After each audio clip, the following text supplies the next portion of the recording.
Hey guys, আমি রাতুল আছি আপনাদের সাথে এবং Xiaomi তাদের legendary lineup অর্থাৎ তাদের Note সিরিজে অ্যাড করলো আরেকটি brand new smartphone which is this Note 8 Pro।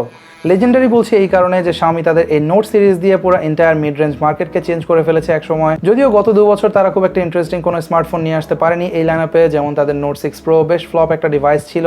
তবে এর পরবর্তীতে Note 7 এবং Note 7 Pro বেশ ইন্টারেস্টিং অফারিং থাকলেও সেটা তখনকার মার্কেট কম্পিটিশনে খুব একটা আউটস্ট্যান্ডিং কোনো ডিভাইস ছিল না। তবে চায়নাতে কিছুদিন আগে এই Note 8 Pro ডিভাইসটা লঞ্চ হওয়ার পর থেকেই আপনাদের মধ্যে বেশ একটা হাইপ দেখতে পাচ্ছি যা আমি এই সিরিজের ফোনগুলোর জন্য আগে দেখতাম, এবং আমিও এবার পার্সোনালি খুব বেশি এক্সাইটেড ছিলাম ডিভাইসটা অ্যাকচুয়ালি Xiaomi কেমন করেছে তা দেখার জন্য। তো আমি ডিভাইসটা আপনাদের জন্য ম্যানেজ করে ফেলেছি এবং আজকের ভিডিওতে আমি আনবক্স করব ডিভাইসটি এবং একই সাথে জানাবো ডিভাইসটার আমার ফার্স্ট ইমপ্রেশন। তবে তার আগে আমি ধন্যবাদ জানাতে চাই KRY ইন্টারন্যাশনাল কে ডিভাইসটা আমাদের হাতে এত দ্রুত পৌঁছে দেওয়ার জন্য। তাদের শপ রয়েছে বসুন্ধরা সিটির লেভেল 5-এ এবং তাদের কাছে আপনারা পেয়ে যাবেন যে কোনো ব্র্যান্ডের স্মার্টফোন বা গ্যাজেট খুবই সুলভ মূল্যে, এবং এই মুহূর্তে তাদের কাছে এই Note 8 ডিভাইসটিও অ্যাভেলেবল রয়েছে। সো যারা আগ্রহী তারা ডিসক্রিপশন বক্সটা চেক করতে পারেন, তাদের শপের ঠিকানা এবং ফেসবুক পেজের লিঙ্ক ভিডিও ডিসক্রিপশনে দেওয়া আছে।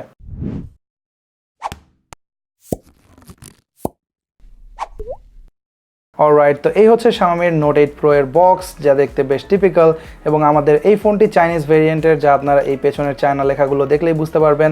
যদিও আমি চায়না লেখা মোটেও বুঝতে পারছি না, তবে আমার যতটুকু ধারণা এখানে বেসিক কিছু স্পেক্স লেখা রয়েছে। অলরাইট, তো চলুন এবার ডিভাইসটা আমরা আনবক্স করে ফেলি। And there we go. তো বক্সটি ওপেন করে আপনারা টিপিক্যালি পেয়ে যাচ্ছেন আরেকটি বক্স, যেখানে অবশ্যই থাকছে একটি সিলিকন কেস আর কিছু পেপার ওয়ার্ক। এরপর থাকছে Note 8 Pro ডিভাইস, তারপর পেয়ে যাচ্ছেন একটি USB Type A to USB Type C কেবল, অ্যান্ড ফাইনালি Redmi লাইনআপে 18 ওয়াটের ফাস্ট চার্জিং ব্রেক, যা এবার থাকছে বক্সে ইনক্লুডেড। তো এই ছিল বক্স কন্টেন্ট। এবার এগুলোকে সাইডে রেখে চলুন ডিভাইসটা দেখে নেওয়া যাক।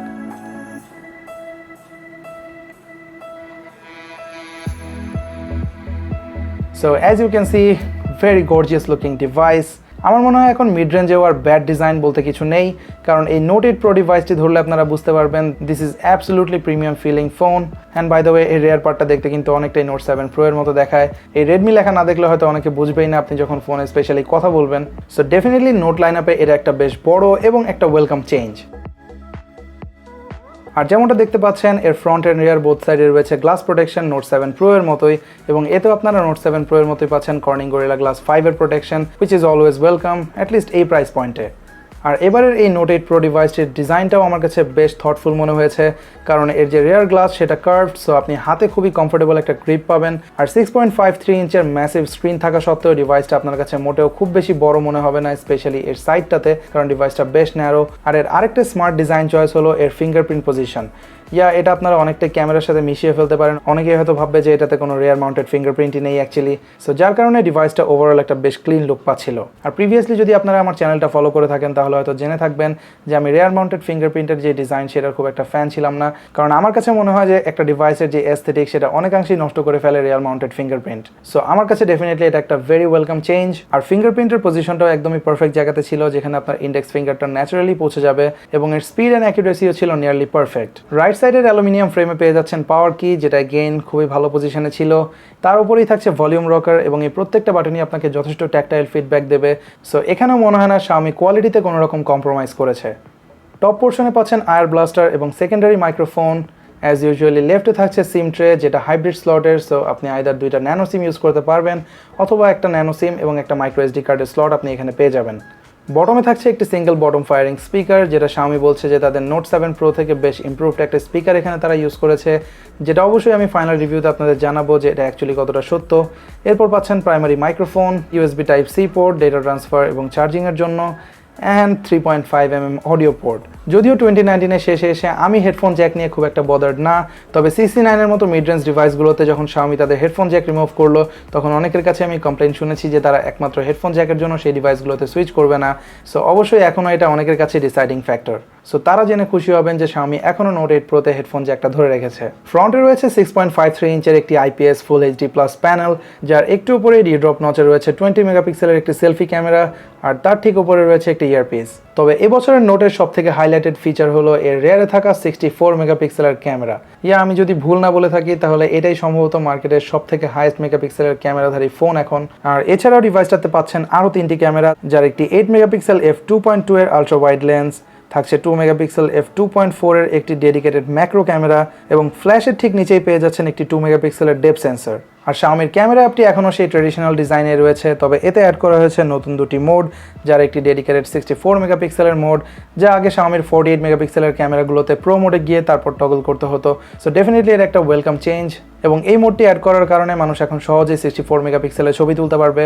এছাড়াও এতে নতুন করে ডেডিকেটেডভাবে অ্যাড করা হয়েছে ম্যাক্রো মোড, যার জন্য আপনি রিয়ার ক্যামেরা সেটআপে একটি ডেডিকেটেড ম্যাক্রো লেন্সই পেয়ে যাচ্ছেন। ইনিশিয়ালি আমার টেস্টিংয়ে বেশ স্যাটিসফ্যাক্টরি রেজাল্টই দিচ্ছিল ডিভাইসটি। আমার স্টুডিও লাইটিং কন্ডিশনে যথেষ্ট ভালো কালার রিপ্রোডাকশন দেখেছি এতে, আর 64 মেগাপিক্সেলের ছবিগুলো আপনি ইচ্ছামতো জুম করতে পারবেন, সেক্ষেত্রেও ডিটেল খুব একটা লস হবে না। তবে এবারেরটাও 48 মেগাপিক্সেলের মতো গিমিকি কিনা তা অবশ্যই আপনাদেরকে জানাবো ফুল রিভিউতে। ম্যাক্রো লেন্সটাও ঠিকঠাকই কাজ করছিল, আর ফ্রন্টে থাকা 20 মেগাপিক্সেলের সেলফি ক্যামেরা দিয়েও ইনডোর লাইটিং কন্ডিশনে বেশ ভালো রেজাল্টই পেয়েছি। তবে ডিভাইসটা আরও বেশ কিছুদিন ব্যবহারের পর এবং বিভিন্ন লাইটিং কন্ডিশনে আমি ছবি তুলে তারপর আপনাদেরকে হয়তো ফাইনালভাবে জানাতে পারবো যে অ্যাকচুয়ালি এর ক্যামেরা পারফরমেন্স কেমন বা এটা প্রিভিয়াস জেনারেশন থেকে কতটা improved. But so far its camera performance seems really promising. Note 8 pro ডিভাইসটিকে পাওয়ার করছে মিডিয়াটেকের Helio G90T। I know pro line আপে মিডিয়াটেকের প্রসেসর দেখে আপনারাও কিছুটা ডিসঅ্যাপয়েন্টেড, বাট আমি যতটুকু জেনেছি অক্টা কোরের এই প্রসেসরটি যথেষ্ট capable. 12 nanometre architecture based octa core এই সিপিইউটিতে আপনারা পেয়ে যাচ্ছেন দুটি কোরটেক্স A76 এর হায়ার পারফর্মিং কোর, আর পাচ্ছেন 6টি কোরটেক্স A55 এর এনার্জি এফিশিয়েন্ট কোর্স, আর এর সাথে জিপিইউ হিসেবে থাকছে Mali G76 MPC4।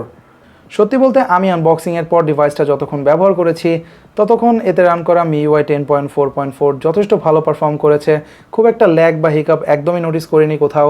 আর তাছাড়া আমার এটি 6GB র্যাম ভেরিয়েন্ট হওয়াতে মাল্টিটাস্কিং এক্সপিরিয়েন্সও যথেষ্ট ভালোই পাচ্ছিলাম। লাইট কিছু গেমও এতে প্লে করে দেখেছি এবং সব কিছুর পারফরমেন্সই আমার কাছে মোটামুটি থ্রু আউট দ্য ইউআই বেশ স্মুথ মনে হয়েছে। সো ক্যামেরার মতো এর পারফরমেন্সও যথেষ্ট প্রমিসিং মনে হচ্ছে এখন পর্যন্ত। তাছাড়া এতে নতুন করে অ্যাড করা হয়েছে liquid cooling, so long term গেমিংয়ে গ্রাফিক্যালি ইন্টেন্সিভ গেমগুলো অ্যাকচুয়ালি ডিভাইসটাকে কতটা ঠান্ডা রাখতে পারে সেটা এবার দেখার পালা। এমনিতে এখন পর্যন্ত পারফরমেন্স নিয়ে খুব একটা কমপ্লেন আমি পাইনি, তবে ডিভাইসটার একটা জায়গাতে আমি কিছুটা ডিসঅ্যাপয়েন্টেড, তা হলো এর ডিসপ্লে। আমার মনে হয় Xiaomi এই একটা জায়গাতেই তাদের প্রাইসটা কাট করেছে, কারণ এতে ইউজ করা যে IPS প্যানেল সেটার কালার রিপ্রোডাকশন আমার কাছে অতটা অ্যাট্রাকটিভ মনে হয়নি। মিড রেঞ্জ হিসেবে যে একেবারে খারাপ তা বলা যাবে না, ইনফ্যাক্ট এর টাচ লেটেন্সি যথেষ্ট ভালো। তবে বাই ডিফল্ট ডিভাইসটার যে কালার টোন সেটা আমার কাছে কিছুটা কুলার মনে হয়েছে, যদিও আপনি চাইলে ডিসপ্লে সেকশনে গিয়ে এটা টুইক করে ফেলতে পারবেন। তবে আমি এর সাথে বেশ কয়েকটা ফোনের কম্পেয়ার করে দেখেছি এবং সেক্ষেত্রেও এটা বেশ কুলার একটা টোন দিচ্ছিল। তবে নোট লাইন আপের সবসময় সবথেকে বড় হাইলাইটিং ফিচার ছিল এর ব্যাটারি লাইফ, এবং নোট 8 প্রো কোনো অংশেই তার ব্যতিক্রম না, অ্যাটলিস্ট অন পেপার। কারণ এতে আপনারা পেয়ে যাচ্ছেন ওয়াপিং 4500 mAh ব্যাটারি, এবং সেটা কনসিডার করলে কিন্তু ডিভাইসটার থিকনেস যথেষ্ট কমই মনে হয়েছে আমার কাছে। যেহেতু ডিভাইসটা মাত্র কয়েক ঘন্টা যাবতীয় আমি ব্যবহার করছি, সো এতে ব্যাটারি পারফরমেন্স কেমন আমি এখনই বলতে পারবো না। সো সেই জন্য আপনাদেরকে অবশ্যই অপেক্ষা করতে হবে ফুল রিভিউ পর্যন্ত। তবে ইন্টারেস্টিং ব্যাপার হচ্ছে এবার বক্সে আপনারা পেয়ে যাচ্ছেন 18 ওয়াটের একটি ফাস্ট চার্জার। সো ওভারঅল এই Redmi Note 8 Pro ডিভাইসটি যথেষ্ট প্রমিসিং বলে মনে হচ্ছে এখন পর্যন্ত, বাট অ্যাকচুয়ালি ডিভাইসটা আমার এক্সপেকটেশনকে কতটা ফুলফিল করতে পারলো সেটা আপনাদেরকে জানাবো ফুল রিভিউতে। তো সে পর্যন্ত আপনারা অনেক অনেক ভালো থাকবেন, আর আমার চ্যানেলটা সাবস্ক্রাইব করে না থাকলে অবশ্যই সাবস্ক্রাইব করে বেল আইকনটা প্রেস করে রাখবেন যাতে ফুল রিভিউটা মিস হয়ে না যায়। আর যেটা বললাম, আমি খুব শীঘ্রই হাজির হয়ে যাব এই ডিভাইসটির ফুল রিভিউ নিয়ে। টিল দেন, আল্লাহ হাফেজ।